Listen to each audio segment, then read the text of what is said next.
Imagine living your life after 50 and feeling energized and excited about your future. Welcome to the Women in the Middle podcast, the podcast for women who are ready to figure out what they want and create the life they deserve. Here's your host and master certified life coach, Susie Rosenstein. Hey there, today we're talking about making waves after 50 by taking chances and risks and learning to embrace and enjoy the ride with Lisa Lutoff-Perlo. Let's go. Welcome back to the podcast Women in the Middle with over 1 million downloads and counting. I'm your host, Susie Rosenstein, your master certified coach and midlife mentor, and I am so glad to be here with you again. Today we're talking about leadership and cruise ships. Specifically, one woman's career experience to be courageous while using her smarts and heart to rise to the top. As former CEO of Celebrity Cruises and vice chairman of external affairs at Royal Caribbean Group, my guest today did just that. I just love the timing of this episode because I am just returning from hosting the Women in the Middle Connection cruise, which took place on the Celebrity Silhouette ship. We went to Key West and the Bahamas, and we had an amazing time together. I have a feeling this will be the first of many retreats like this. The story you're about to hear is a big navigational journey. But just quick, speaking of big navigational journeys, I'm sure you can relate in midlife because that's what being intentional in midlife is all about. I want to make sure that you know there's help. You are not alone. So if you're feeling stuck and confused and having trouble getting crystal clear about what you want, I totally hear you. That's why I created the Women in the Middle Happiness Academy with you in mind, because it's an empowering, life-changing, supportive and fun coaching community of like-minded women who grow forward together. It's totally possible to feel great about your journey to a more fun and meaningful phase of your life. So email me your questions and let's talk about it and see if it's for you. Go ahead and book your free, no-obligation momentum call at www.womeninthemiddleacademy.com. Okay, now let's dive in because I have a treat for you. My guest is a bit of a badass. Let me tell you a little bit about my guest, Lisa Lutoff-Perlo. Today's podcast episode is about making waves after 50 by taking chances and risks and learning to embrace and enjoy the ride. Lisa is the former CEO of Celebrity Cruises and vice chairman of external affairs at Royal Caribbean Group. Lisa is a high-impact leader in the travel and hospitality industry. Her vision and strategy not only propelled Celebrity Cruises to achieve transformational financial results as a brand within the Royal Caribbean Cruises portfolio, but also dramatically increased the number of women in leadership roles throughout the Celebrity brand. Her passion for building extraordinary ships, creating unique experiences, and opening up the world through travel has brought recognition and countless awards to her and Celebrity Cruises. Lisa and Celebrity have achieved global impact, earning her a reputation as a trailblazer, bringing transformation, diversity, and inclusion into the travel and hospitality industry and onto the bridges of ships. In her new book, Making Waves, A Woman's Rise to the Top Using Smarts, Heart, and Courage, Lisa reveals how she navigated an extraordinary and inspiring 4-decade journey with boundless energy, quick wit, and pursuit of excellence in the face of adversity. Her story will inspire women to be courageous while using their smarts and heart to rise to the top. I know you're going to get a lot out of this interview. There's so much practical goodness in here, so please enjoy. Hi, Lisa. Thanks so much for joining us today on the Women in the Middle podcast. Thank you, Susie. It is an absolute pleasure. I'm excited to have our conversation. Oh my gosh, I couldn't be more excited because, first of all, I love ocean. You love ocean. I love boating. You love boating. I love whales. I have a feeling you have seen some whales, and I want to ask you about that. And really, I just love amazing stories about amazing women and talking about their lessons learned along the way to happiness and fulfillment. And that is you. Oh, thank you. It's been a great ride. So I'm looking forward to chatting with you about it. Amazing. Okay. So I want to start by asking you to share a bit about who you are and your path to writing your new book, Making Waves, A Women's Rise to the Top Using Smarts, Heart, and Courage. Mhm. Well, let's see. I have had such a wonderful career, almost 4 decades long. I have been in the same company for 39 years in just a couple of months, which is crazy to think about. It is. Yeah, and the book just was an outcome of so many of the things I've experienced and so many of the things that I've done. And I only did it at the urging of so many people that I know professionally and who have said, you really have to write a book and you have to tell your story. And for me, it was all about the lessons I learned along the way. It's a leadership book. It's told through my stories, of course, because it brings it to life, but I've learned so much along my way. I started at the very bottom and rose to the top, which was really cool. I experienced a lot of great things along the way and a lot of hiccups along the way, a lot of success, a lot of failure. I come from a small fishing town in Massachusetts, right on the water. So we're talking about the oceans and how much we love the oceans. I've loved them since I was born, and it's fun and interesting. My parents were always in the restaurant business. I find it serendipitous. I ended up in hospitality on the water. And I entered the industry happenstance. We can talk a little bit more about that as we chat further, but it wasn't a plan I had to end up in the cruise business. It's just something that happened. And one of the chapters of my book is not everyone has a plan, but sometimes that can work out really great for you as well. Oh, it's so true. Now I'm dying to know, what was that first job for you that was starting out at the bottom? It was a district sales manager position. It was based in New England, where I'm from, headquartered in Massachusetts. It was the most central state that I was covering. I also had Eastern Canada. Funny enough, I applied for the position. I was working in a travel agency at the time, and this district sales manager position became open. And the gentleman that was vacating it said, if you're interested, you should send your resume. So I did. I applied. I got pretty far in the interview process. And then I found out I was second choice, not first choice.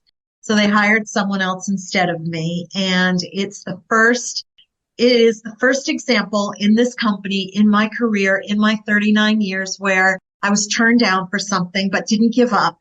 And when I found out I think that was February, 2 months later, I found out that the person they hired didn't even make it through his probationary period. Oh my gosh. And I found out by accident. They didn't call me and say, hey, listen, you came in second. The guy didn't work out. Would you like the job?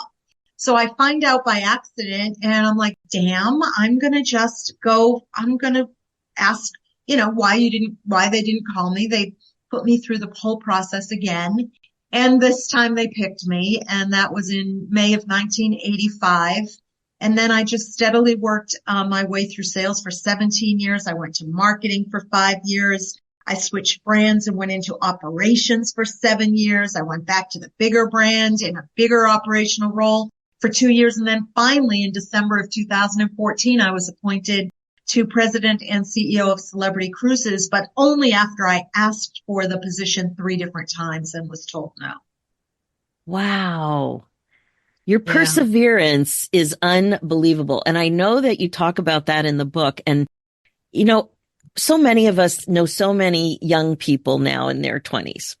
Yeah. My nieces, who my book is dedicated to. Yeah, I do. We do. And it's so interesting, their thoughts about perseverance, longevity, starting at the beginning, working hard. And the way we define this stuff is very different than the way young people tend to define it now. Have you noticed that too? I've talked to so many people, Susie, that just, they'll ask me in the company, would you have, a little bit of time? I'm looking for a mentor. I'd love your advice. I see what you've done. I see how you've grown. They know I started at the bottom and ended up at the top. And it's so funny. I find 2 common themes. One is so many people have a linear path. They think they know where they want to go. They know where they are now, and they see a straight line. And I always tell them, take forks in the road, learn as much as you can, get as much experience as you can because it served me so well in my career, and it falls on deaf ears. And then the second theme is I've been here for 5 years and I'm not president and CEO yet. And I say, dude, you're talking to the wrong person. It took me 30 years. Pay your dues, learn what you can, prove yourself, get results, show that you're multifaceted and not one-dimensional, take lateral moves so you can move up. And nobody wants to do that. And so, yeah, I don't understand, because there are so many examples in my company of people who have moved around, even in lateral moves, and risen really high in the company. But it's just so hard to give people advice that they'll actually take. And yes, I do find that. And I think it's frustrating, and unfortunately it's limiting for them. I truly believe that. Yeah, I think so too. It's interesting though, because sometimes there are opinions and their perspective that's very useful for people like us about being in the present moment every once in a while, like really working to be in the present moment and living and experiencing life now. But it's kind of weird how the message can get mixed up when it comes to the appreciation and importance of novel work experiences and how you can apply those lessons learned and how it makes you more valuable ultimately. Absolutely. Yeah, I love hearing your story about that. And you really did start from the beginning, and you didn't have a plan, which is another thing. Like, we love to have things so certain, as if we think anything is certain. Nothing is certain, but we think, if it's all wrapped up, and if you just tell me, if I do X, then I'll get Y. And then if I do Z, I'll get whatever. I'll just keep going. But it doesn't work that way. Nothing is certain. No. I had a plan once in my almost 40-year career. I was in sales for 17 years, and I was in different sales roles and progressive sales roles. So I would get more and more responsibility. I would get promoted within sales. I had more things reporting to me. I had more people reporting to me. So I really learned everything about sales, and I loved it. I'm a salesperson at heart, which always helps no matter what you do in life. Being a salesperson is number one, top of the list. We're always selling something. And I wanted to be the head of sales. I finally figured out I was in a company for 17 years. Before I started in this company, I was lucky to stay in a job for a year.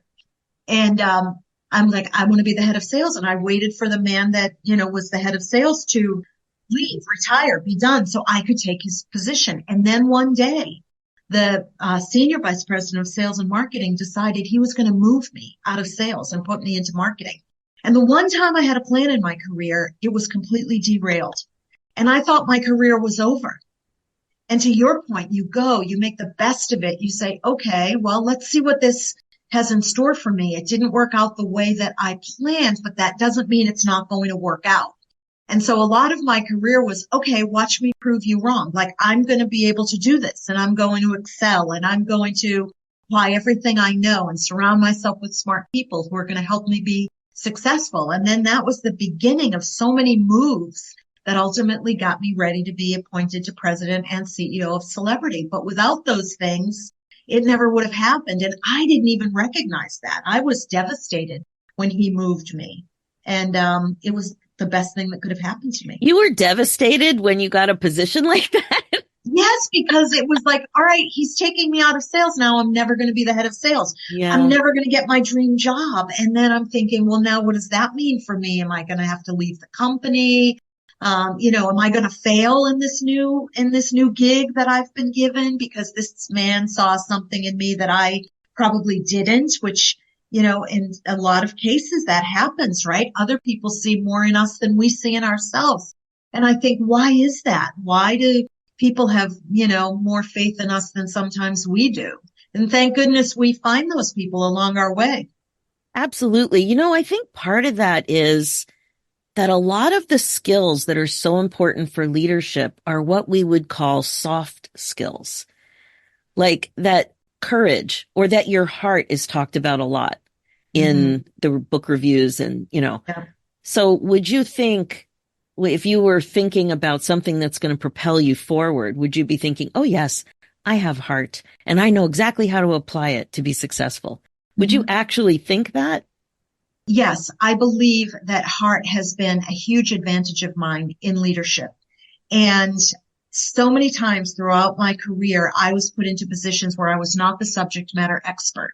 I was chosen for other reasons because of my leadership qualities and capabilities, because of the culture that I embodied and could change and evolve as I was put into different roles, into different departments and on different brands. I got results. I knew how to get results, even though I didn't know the subject matter as well as other people.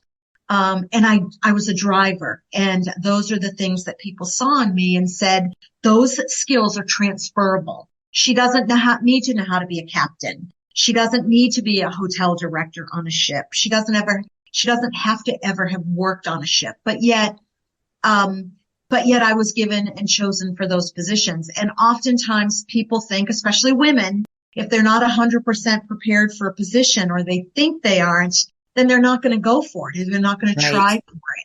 And that's limiting as well. I always used to tell my team, and it wasn't about their career path. It was about our performance. I always used to say the only thing standing in our way is ourselves. And I oftentimes feel that about our careers and how we navigate them. And if we are not the ones that are limiting us more than the external factors. It is so true. And fear gets in the way. Yes. When I was stuck for 5 years, it was fear. And I had no idea. I didn't imagine myself as a fearful person. Yeah. And when I figured it out, I was so surprised. Yeah. And courage isn't the absence of fear. Because I will tell you, I've done a lot of things, taken a lot of risks, transformed a lot of things, done things differently in an industry that's very much, a sea of sameness. And every single time it took courage, but it didn't mean I wasn't, part of me wasn't afraid it wasn't going to work.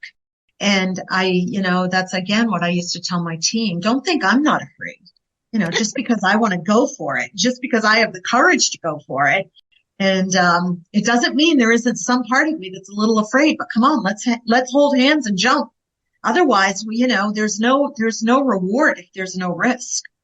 That is so true. Now, let's talk a little bit about COVID, because the whole COVID thing with the cruise industry was massive, and you really led at a time where so many people didn't see much hope or possibility. So talk to us a little bit about how that all went down for you. Oh my goodness. What a time. 15 months completely out of business as the world was being ravaged, as many businesses suffered, but I don't think any as badly as the cruise industry. And I learned a lot during that time. The worst of times teaches you the most. And I learned that, again, we talk about fear, you hope, you think you're doing everything, you're having the right conversations, you're doing all the right things where at some point in time you're going to be back. But as the months dragged on and the quarters dragged on and even the years dragged on, you were uncertain yourself on any given day if it was all going to be okay. And yet you had 20,000 people looking at you and to you for hope, for confidence that, don't worry, we're going to be back.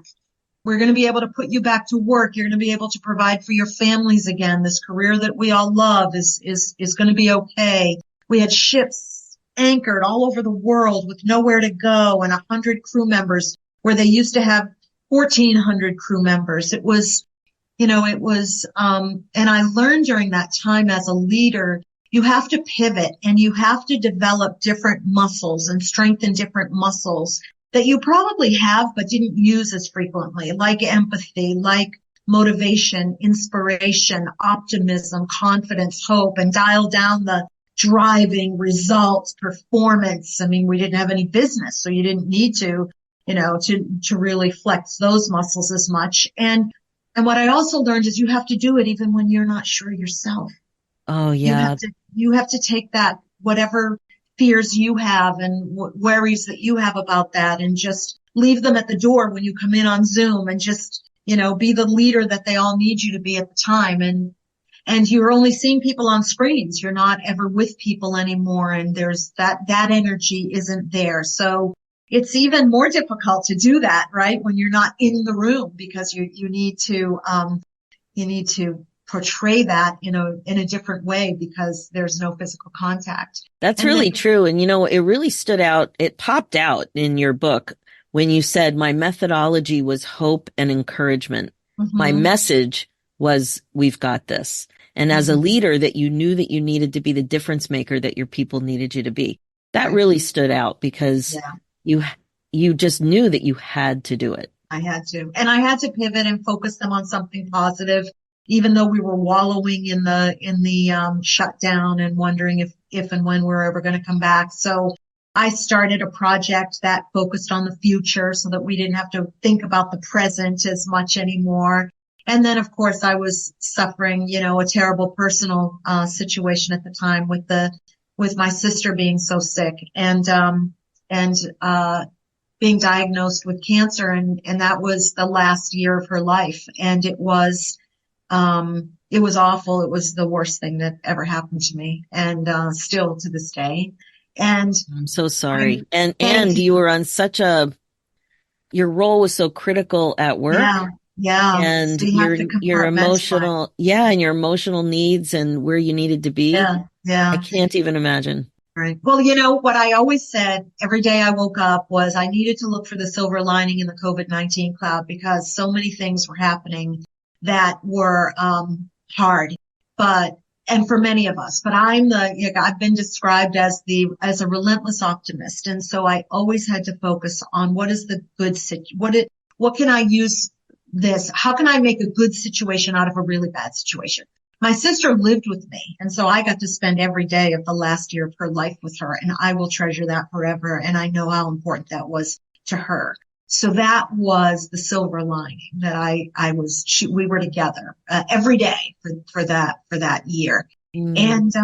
And I also, again, looked at the silver lining and said, all right, when we come out of this as a brand, how are we going to be better than when we were shut down? And I focused everyone's positive energy on the future and reevaluating the brand and doing some new and exciting things that we could implement as soon as we were able to go out there and market again and go out there and talk about our brand again because we knew we were coming back. So yeah, that was a very interesting 15 months. That's the first chapter of the book because that's what, people know about the cruise industry. Like you said, we got a lot of publicity during that time for sure. Oh my gosh. But at a high level, what you really do is you're focusing on helping people enjoy their vacations. Yep. And I, I love thinking about that because it's such a thing in midlife. I mean, it's important that we all enjoy our vacations, but in midlife, travel becomes so important to people. And there's so much emphasis placed on, we got to make that vacation perfect. We just got to get there. We can't get sick. And so many things are going on in our lives that can prevent us from getting out the door, right? With other family emergencies Yeah, and exactly sure. the kind of things that you see all the time.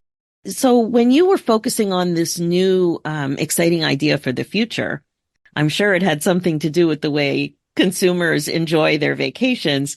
So what were some of the highlights that you noticed that you really wanted to bring forward to the future?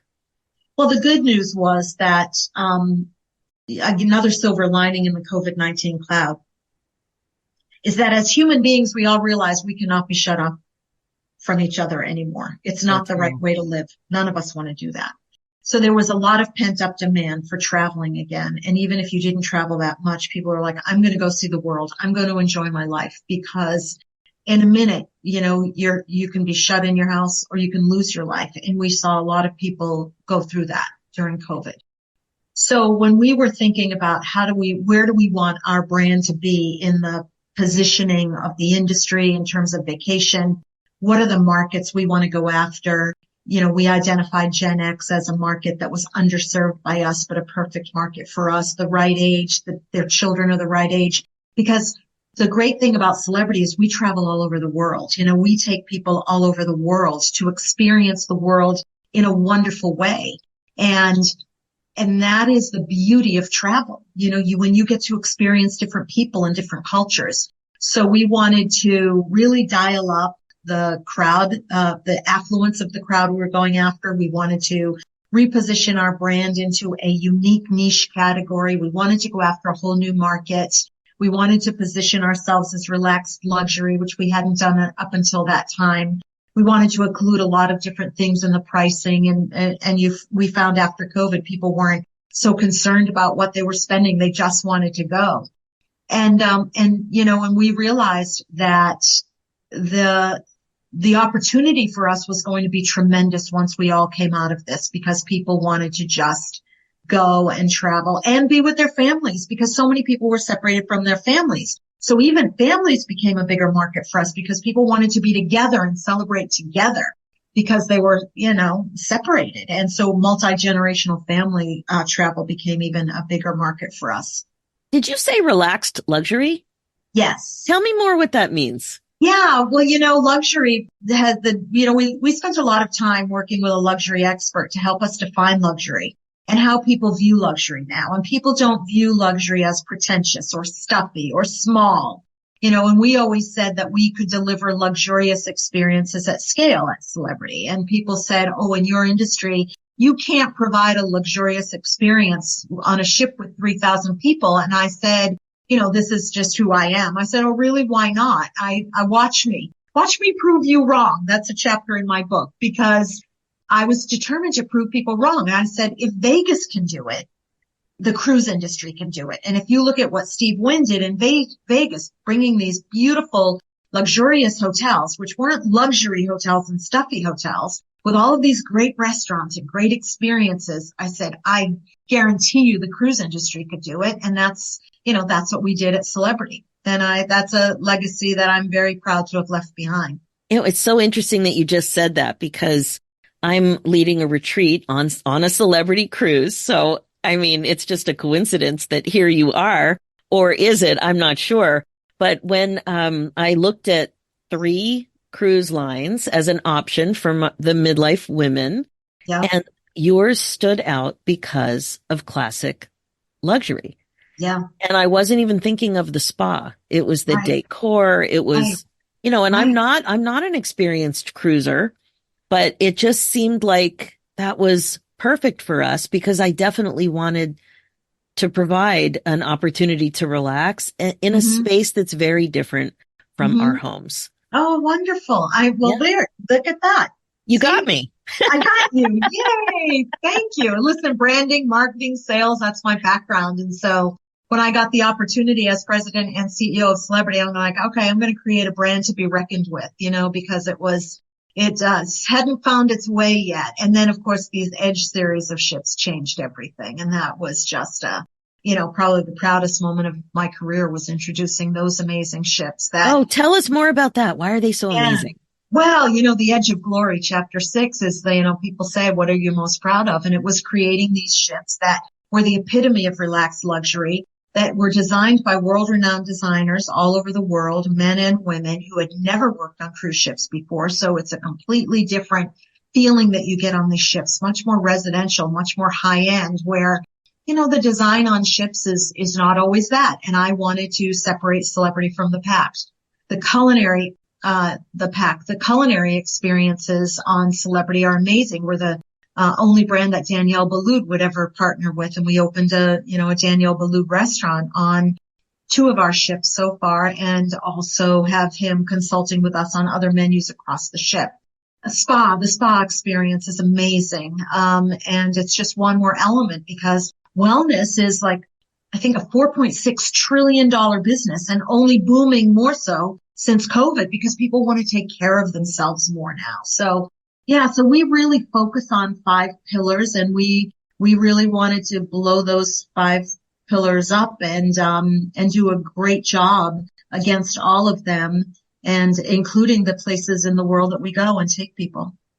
What are those 5 pillars? Destination, culinary, wellness, accommodations, and service. Amazing. Okay. Now there's something I have to ask you. Couple of things about favorites. Okay. You know that I love whales so much. Yeah. It's completely my passion. I've done as much whale watching as I can since 1985. And I'm sure, being on the water as long as you have, and in so many different parts of the world, you've seen some amazing things with whales. Can you talk about one of those experiences that really stood out for you? Oh, absolutely. I'll never forget it. It was one of our multi-generational family cruises. There were 14 of us. We were on a cruise in Alaska, and people always say, like, probably, what is your favorite place to go on a cruise? I would say two places, the Galapagos and Alaska, because the best way to see both of those destinations is by ship. And one day we had a private family excursion and we were going to see whales. And, we went out there on the boat. And oh my goodness, Susie, we were in the middle of what was probably the most amazing whale breaching experience ever. And the guys that were the hosts, like they ran the boat, right? It was their boat and they did whale watching and they had our family. They were pushing us out of the way to get photos and video, because even they had never seen such an amazing, the whales were everywhere and they were breaching like crazy and it was beautiful and there were tons of them and there were seals and whales and we were like, oh my God, it was majestic, it was magical. It was something I will never forget, nor will my family, nor will they. And those are the things that are so special about what we do and taking vacations on the water. Now, I have seen whales before and in other times, other places, but nothing like that. And, and the opportunity to see those types of things would be in places like Alaska. And, it was magical. You would have loved it. I know.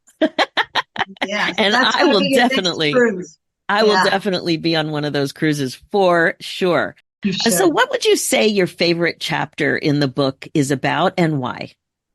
Oh, okay. Probably the last chapter. I mean, I don't know. There were so many beautiful chapters about lessons I learned. Every chapter was based on an important lesson that I learned. And I think the last chapter, chapter 10, is full steam ahead. And it deals with a couple of things that, as I sit here today, were really important. Number one was the comeback from COVID. It took a while, my book was 6 years in the making with 2 years of, time out because of COVID. And who's going to write a book? There's nothing to write about. But as we're coming out of COVID, it was like the perfect time to get back at the book and finally get it done and get it out. And so as I was finishing up chapter 10, full steam ahead, we were pretty much coming out of COVID. It was a long slog. It was a tough time. Took longer than we wanted. It was harder than we thought, especially for a brand like us that travels all over the world on these longer cruises. And, it was a lot about resilience and how if you stay focused and true to what you believe and revalidate what you believe in and where your brand is going, it will at the end serve you well, but it's so easy to give up when things aren't always going your way. So, that was an important part of chapter 10. The other important part of chapter 10 was that I tried to sum up, I've always thought about sales and marketing and presenting, and you always have to pick like a few things that people will always remember, right? Which is how I got to the subtitle of the book. Like when I think about, all right, if I were to just sum up for people, now that they've read all of these 10 chapters and all of these lessons and heard all of these stories, what would I say to someone looking to rise from the bottom to the top? And I would say, okay, let's try to pick 3 things that you need to focus on. One is smarts, one is heart, and one is courage. And those were the 3 things in my career that served me well.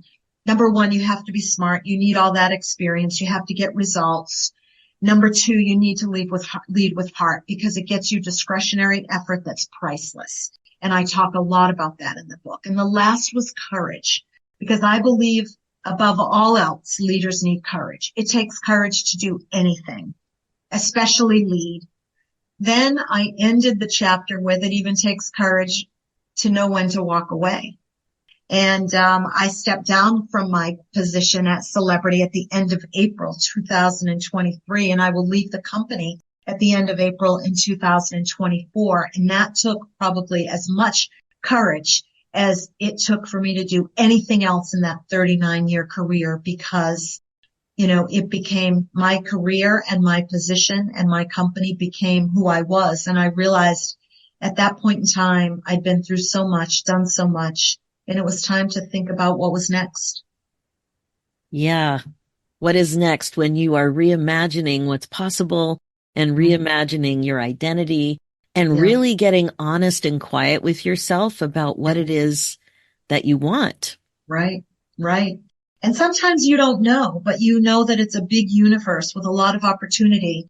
I've learned even in these 9 months of transition that your body of work is always going to do well by you because, people think that, what they've accomplished is insignificant, or the people they've met along the way. You never know where your paths are going to cross again or why. And sometimes in this transition phase, you find out. And then I knew the book was going to be a catalyst for my next chapter and open new doors for me. And I had been through so much in my career, COVID, the shutdown, losing my sister. And I said, and I'm certainly the age in which I could stop everything and just be done. But I know that's not me, and I'll never be done, or at least not in the horizon that I see. But I knew it was time for something else. And taking that step, though, I have to tell you, it took a lot of courage. And even today, still, it takes a lot of courage, but there's a lot of fun and exciting things I'm going to be able to do. And I'm really looking forward to it. And I'm so glad I did it. It was a hard, hard decision to come to, but I did. Oh, what a way to take care of yourself, though, because the book, as hard as it probably was to finish, because most people don't just quickly write a book, it causes a lot of this thinking and reevaluation. So Yes. I like to say that you're already on the right path.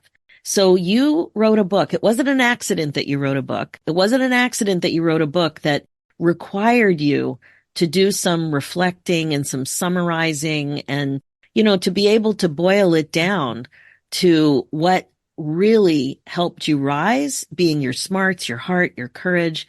But remember, your book is also called Making Waves. So you had to make the waves to rise. I mean, even that little story that you briefly mentioned, that you tried to move up several times before you were looked at seriously. I mean,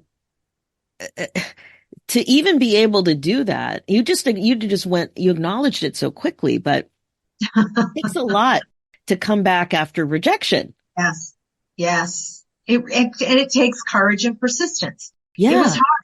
And it was funny because both men who vacated the positions that I asked for, president and CEO positions on 2 different brands, recommended me for the job, the role. They're like, you need to give this to Lisa. She's ready. She's great. The brand would be in amazing hands, and she deserves this. And I still had to ask 3 times because the person that was ultimately making the decision didn't agree with that. And at that time. And so he wanted to wait for certain things. But again, okay, let's look at the silver lining. Was I frustrated? Yes. Was I a little resentful? Yes. But what did I do with those 2 things? I used them as motivation to turn those no's into a yes, because that's what I've done my entire life and in my entire career. And what the silver lining was, is that he then took the opportunity to work closely with me, mentor me, actually help me get there ultimately, even though he was also the obstacle. He was then the one that actually did it. So that's a good outcome to the story, right? But what I learned was you need to navigate your career so that people notice, because he just wasn't paying attention. And so now he needed this time to pay attention, which was great. He took the time and ultimately he said yes. But I learned another lesson is that you need to make sure that you are running your own little PR campaign so that people that are making the decisions know what you're doing and see what you're doing. Because I always thought that just by doing well and working hard, I was going to get what I wanted. That is so not true. That is a mic drop moment. That is so insightful and so true. Absolutely.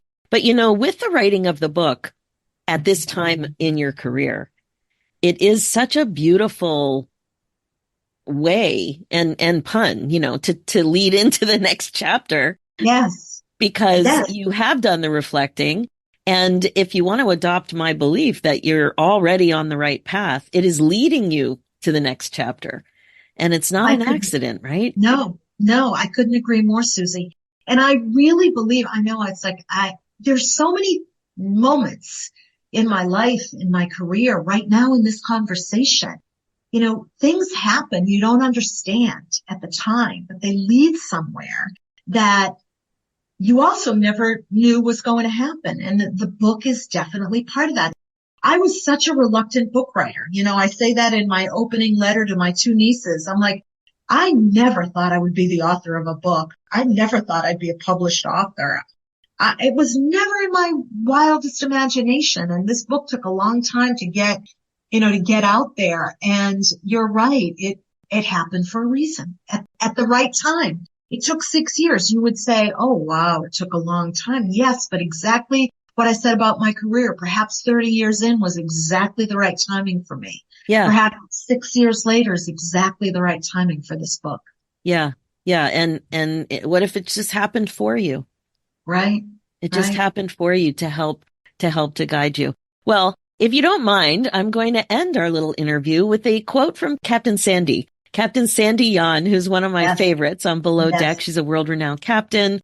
And she says in your book that it was clear that you were called to lead because of your actions, heart, and vision, and that she's now going to use your leadership tips on the board of the vessels that she runs. So she says, thank you for parting the seas for women at the helm.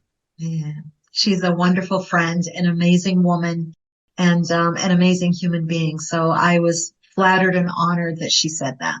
It was a beautiful quote, and you are a beautiful person. Lisa, I have loved this interview so much. I'm so honored to have booked a celebrity cruise for my first retreat post-COVID. And it's just been so amazing to meet you. You're very insightful. You're very compassionate. And I think you were called to lead. I agree. I agree. So Making Waves, a woman's rise to the top using smarts, heart, and courage can be found everywhere books are found, I would imagine, right? Yes. Amazon.com, certainly, Barnes & Noble, local bookstores. And if people want to buy some for their team, or they can go to porchlight.com for bulk buys. Yes. Oh, that's a great tip. I am definitely sharing this with my sons. They're very interested in leadership. And I would love to be able to recommend them this book. We all love the water. We're very familiar with boating and everything. Not so much familiar with these ships, but somewhat. And just so excited to share your work, your insight, and your experiences. Thank you so much, Lisa, and all the best. Thank you so very much, Susie. It was a pleasure. Okay, that's it for this episode. Wow, I can't even tell you how much I enjoyed this interview with Lisa.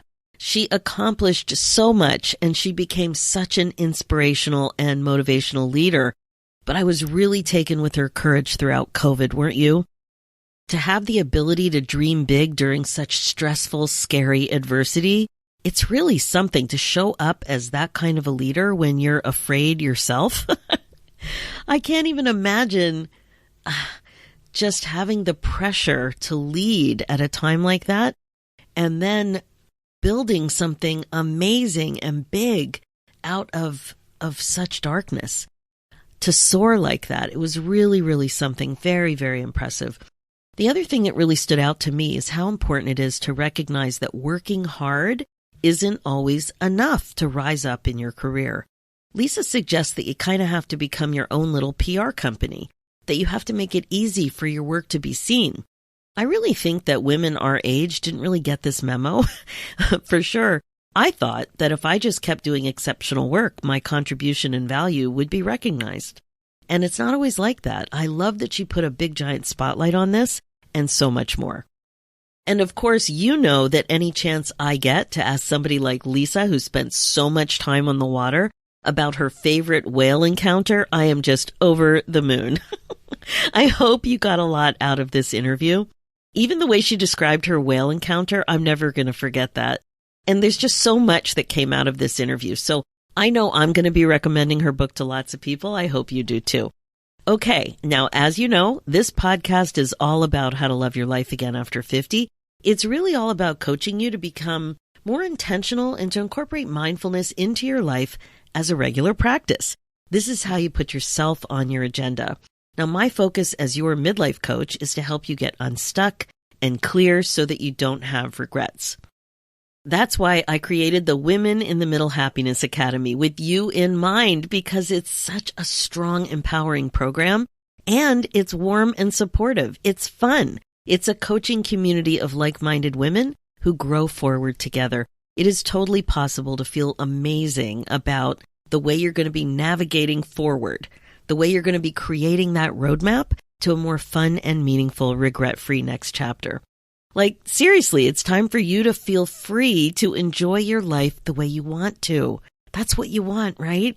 So I'm here to help. Email me your questions and let's talk about it and see if it's for you. Go ahead and book your free, no obligation momentum call at www.womeninthemiddleacademy.com. I'm also excited to invite you to amplify your listening experience with the podcast by having more of a book club kind of experience with all of the midlife stuff that we're talking about here. This is perfect for you when you're craving connecting with more women in the middle. Join the Women in the Middle Podcast Club. Just go to www.susierosenstein.com and click the Podcast Club button, and away you go. And finally, for show notes and links, head over to www.susierosenstein.com and click the podcast tab and look for episode 344. Thanks so much for listening. It's time for you to put yourself first, one thought at a time. I'm Susie Rosenstein, and I'll talk to you next week.